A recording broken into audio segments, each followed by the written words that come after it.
Hello everyone. सो इस video में हम लोग प्लानिंग को कंटिन्यू करेंगे।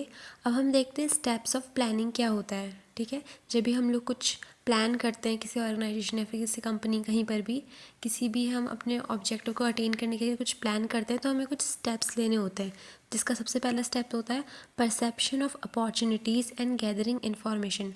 मतलब हमें ये सोचना होता है कि राइट अपॉर्चुनिटीज़ ऐसी क्या आएंगी, आने वाली हैं, या फिर क्या हमारी स्ट्रेंथ एंड वीकनेस है हमारी ऑर्गेनाइजेशन की, या फिर वो सही समय कब आएगा जब हम लोगों को अपना प्लानिंग करनी है और उस चीज़ को इम्प्लीमेंट करना है। तो ये वो राइट अपॉर्चुनिटीज़ हम लोग ढूंढते हैं और हम लोग इन्फॉर्मेशन गैदर करते हैं अबाउट हमारे पास ह्यूमन रिसोर्सेज इतने अवेलेबल हैं कि नहीं, जो हम प्लान बनाएंगे वो इम्प्लीमेंट करवाने के लिए इतने मटेरियलिस्टिक रिसोर्सेज हैं कि नहीं।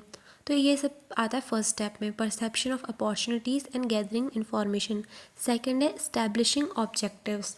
अब ये सोचने के बाद हम लोग अपने ऑब्जेक्टिव्स को इस्टेब्लिश कर लेते हैं कि हमारा एम क्या है, हमें क्या करना है हमारी कंपनी को। जैसे अपनी सेल्स कितनी बढ़ा देनी है आने वाले टाइम में, ठीक है, कितनी बढ़ जानी चाहिए। उसके बाद आता है हमारा डेवलपिंग प्रीमिसेस। डेवलपिंग प्रीमिसेस का मतलब ये होता है कि आगे जो फ्यूचर में होने वाली चीज़ है ना, हम उसके बारे में सोच ले रहे हैं। जैसे कि हो सकता है कि इस रीज़न की वजह से हमारी सेल्स ज़्यादा ना बढ़ पाए, या फिर इस पर्टिकुलर टाइम पे अगर हम लोग अपना एडवर्टीज़मेंट वगैरह देंगे तो क्या पता हमारी सेल्स बहुत बढ़ जाए। ठीक है, तो हमें ये सब चीज़ें फ्यूचर एस्पेक्ट सोच लेने होते हैं इस स्टेप में। देन है आइडेंटिफिकेशन ऑफ ऑल्टरनेटिव्स। मतलब हम लोग को बहुत सारे ऑप्शंस देखने हैं। जैसे कि अगर सपोज़ हम लोगों ने डिस्काउंट ऑफ़र स्टार्ट कर दिए, या फिर हम लोग बाय वन गेट टू ऐसे वाले ऑफ़र्स दे रहे हैं, तो ये हमारे ऑल्टरनेटिव्स हो गए कि किसी भी तरीके से हमारा जो सेल्स है वो बढ़ जाए। ठीक है, ये सेल्स का मैं आपको एक एग्जांपल दे रही हूँ। तो हम ऐसे आइडेंटिफाई करेंगे ऑल्टरनेटिव्स। उसके बाद इन सब को हम इवेलुएट करेंगे अगले स्टेप में, जो सबसे बेस्ट हमें लगेगा कि हाँ, अगर हम 50% डिस्काउंट दे रहे हैं तो सबसे ज़्यादा हमारा सामान बिक रहा है। ठीक है, तो हम उसको सिलेक्ट कर लेंगे। Six the selection of best alternatives. हमने वो ऑल्टरनेटिव सिलेक्ट कर लिया। अब ये सिलेक्ट करने के बाद हमने जो प्लान बना लिया है पूरा, उसको हम इम्प्लीमेंट कर देंगे। और उसको इम्प्लीमेंट करने के बाद फॉलो अप करेंगे। इसमें क्या देखेंगे, हमारा जो प्लान है वो ढंग से काम कर रहा है नहीं, उससे एक्चुअल में हमारा बेनिफिट हो रहा है नहीं। अगर नहीं हो रहा है किसी पॉइंट पे, तो वहाँ पे हम मॉडिफिकेशंस लाएंगे और हमारे प्लान को हम वहाँ पे थोड़ा सा चेंज कर सकते हैं। तो यही थे हमारे स्टेप्स ऑफ प्लानिंग। अब हम देखते हैं प्लानिंग लेवल्स इन मैनेजमेंट। सबसे पहले स्ट्रेटेजिक प्लानिंग। स्ट्रेटेजिक प्लानिंग जो करते हैं वो हमारे टॉप लेवल मैनेजर्स करते हैं। मतलब वो एक ब्रॉड प्लान बनाते हैं। ठीक है, उनका ऑब्जेक्टिव बहुत ब्रॉड रहता है, बहुत लार्ज स्कोप होता है इसका। और ये प्लान जनरली 5 to 10 ईयर्स या फिर उससे भी ज़्यादा टाइम के लिए बनते हैं, मतलब लॉन्ग टर्म प्लान्स होते हैं। उसके बाद आएगा हमारा टेक्टिकल प्लानिंग। ये हमारे करते हैं मिडिल लेवल मैनेजर्स या फिर जो डिपार्टमेंटल हेड्स होते हैं।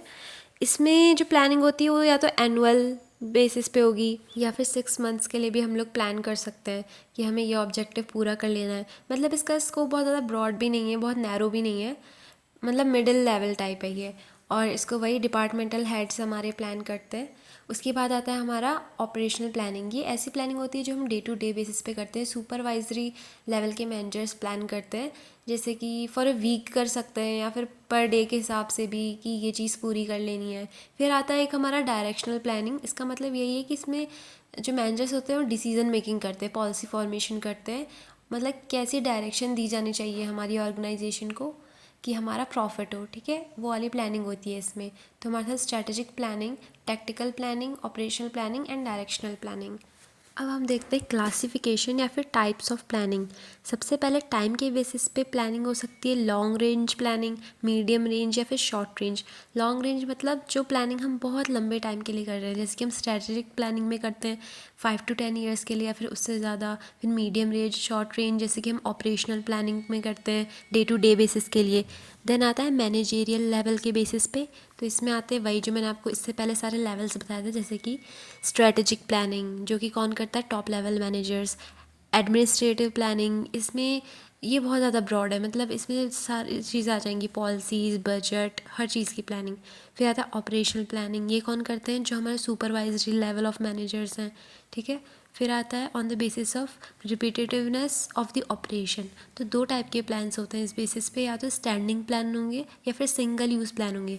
स्टैंडिंग प्लान्स मतलब रिपीटेटिव प्लान जिनका हम बार बार यूज़ करते हैं, जैसे कि कोई पॉलिसी है या फिर कोई प्रोग्राम्स हैं, उनका हम बार बार यूज़ करते हैं प्लानिंग में। और वहीं पे जो सिंगल यूज़ प्लान होते हैं वो जैसे कि हो गया बजट। अभी जो बजट होता है, जब भी हम कहीं पे कुछ मैनेजमेंट कर रहे हैं, फॉर एग्जांपल वही हम फ्रेशर्स पार्टी दे रहे हैं अपने जूनियर्स को, तो जो बजट बनाएंगे उसको हम एक ही बार के लिए तो बनाएंगे ना, उस बजट को हम वापस कभी यूज़ तो नहीं कर सकते ना उस सेम बजट को। तो वही चीज़ है, जैसे जो बजट होता है वो हमारा एक फाइनेंशियल ईयर के लिए बनता है, तो सिंगल यूज़ प्लान हो गया। बाकी जो होते हैं रिपीटेटिव प्लान्स होते हैं, बार बार यूज़ कर सकते हैं।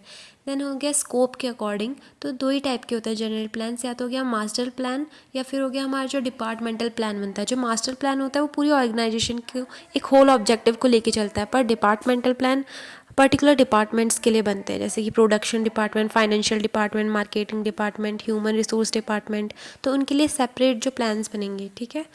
उसके बाद आता है on the basis of nature of planning, तो दो ही टाइप के होते हैं, formal planning, informal planning. Formal planning जैसे अगर कोई मैनेजर है वो प्लानिंग रिटन फॉर्म में कर रहा है, ठीक है। वहीं पे इनफॉर्मल प्लानिंग मतलब मैनेजर ने खाली सिर्फ बोल दिया, ठीक है, सिर्फ ओरल वे से वो उसको प्लान कर रहा है, मतलब प्लानिंग उसने सिर्फ ओरली की है, अभी उसने कुछ रिटर्न या फिर कोई ऐसा फॉर्मल चीज़ नहीं है उसके पास एविडेंस की उसने कुछ प्लानिंग की है।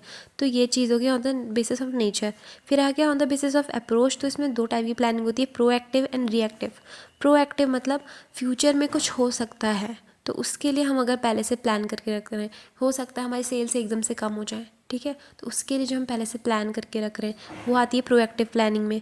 रिएक्टिव मतलब अब कुछ हो गया है, अचानक से कोई जैसे सिचुएशनल क्राइसिस आ गई या फिर कुछ भी बहुत अप डाउन्स हो गए, तो उस टाइम हम जो प्लानिंग कर रहे हैं, प्रोएक्टिव में जो होने वाला है उसके लिए कर रहे हैं, रिएक्टिव में जो अभी हो चुका है उसके लिए कर रहे हैं, ठीक है।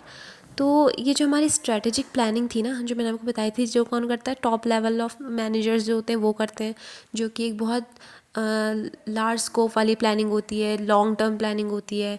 इसमें एक और चीज़ करते हैं हम, स्वॉट एनालिसिस।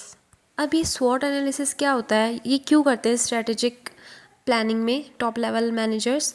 इसका मतलब होता है स्ट्रेंथ, वीकनेस, अपॉर्चुनिटीज, थ्रेट्स। ये सारी चारों चीज़ें देख के प्लानिंग करनी होती है। क्या स्ट्रेंथ है हमारी ऑर्गेनाइजेशन की, क्या वीकनेस है, कहाँ पे कमज़ोर पड़ रहे हैं वो। देन स्ट्रेटेजिक प्लानिंग करते वक्त हमें अपॉर्चुनिटीज़ देखनी होती है। स्ट्रेटेजिक प्लानिंग में हमारा मेन एम ये होता है कि जो हमारा कॉम्पिटिटर है, फॉर एग्ज़ाम्पल मेरी है कुरकुरे की कंपनी, ठीक है, और जो मेरा कॉम्पिटिटर है उसकी कंपनी है लेज़ की, ठीक है।